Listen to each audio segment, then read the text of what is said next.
जब दुनिया कुछ पाने के लिए सब कुछ दांव पर लगा देती है, तब एक देवता ऐसा भी है जो सब कुछ त्याग कर सब कुछ देने का सामर्थ्य रखता है। ना सिंहासन, ना स्वर्ग का लोभ, ना ऐश्वर्य का अहंकार। वो जो श्मशान में भी मुस्कुराते हैं, वो जो भस्म में भी ब्रह्मा को देखते हैं। आज हम सुनेंगे महादेव, भोलेनाथ, शिव की एक ऐसी कहानी जो शास्त्रों से प्रेरित है, पर शब्दों में बिल्कुल नई है।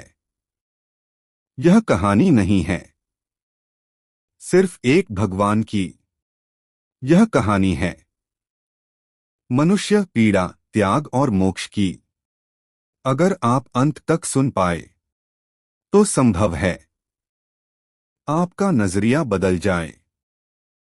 कहते हैं इस सृष्टि की कोई शुरुआत नहीं और कोई अंत नहीं, लेकिन इस अनंत के बीच एक मौन है, एक स्थिरता है। उसी मौन में शिव हैं। ना जन्म, ना मृत्यु, ना रूप, ना सीमा।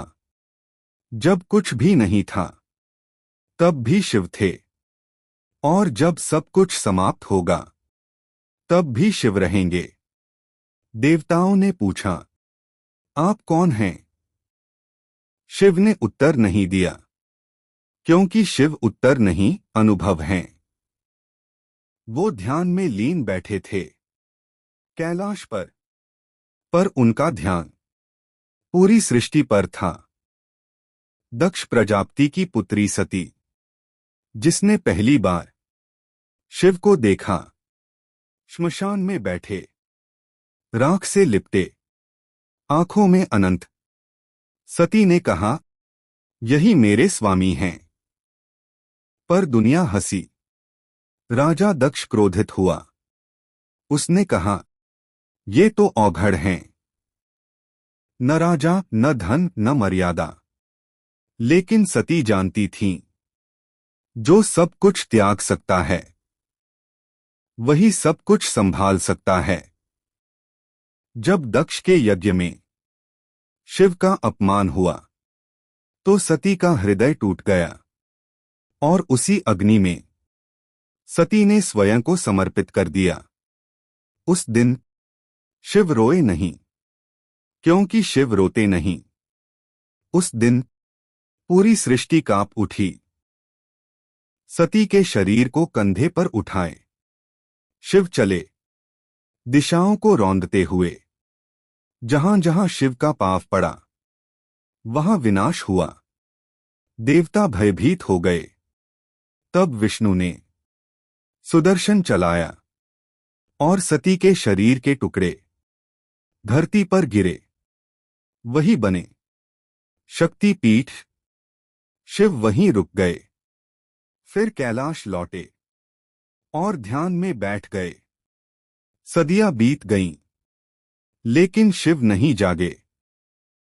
हिमालय की राजकुमारी पार्वती, जो सती का ही रूप थीं, उन्होंने कहा, अगर शिव मौन हैं तो मैं तप बनूंगी। बरसों तक हिम में, धूप में, वर्षा में देवताओं ने परीक्षा ली। शिव स्वयं साधु बनकर आए। कहा, वो शिव तो भस्मधारी हैं, तुम्हें क्या देंगे? पार्वती बोली, जो स्वयं को त्याग चुका हो वही मुझे स्वीकार्य है। और शिव मुस्कुरा दिए।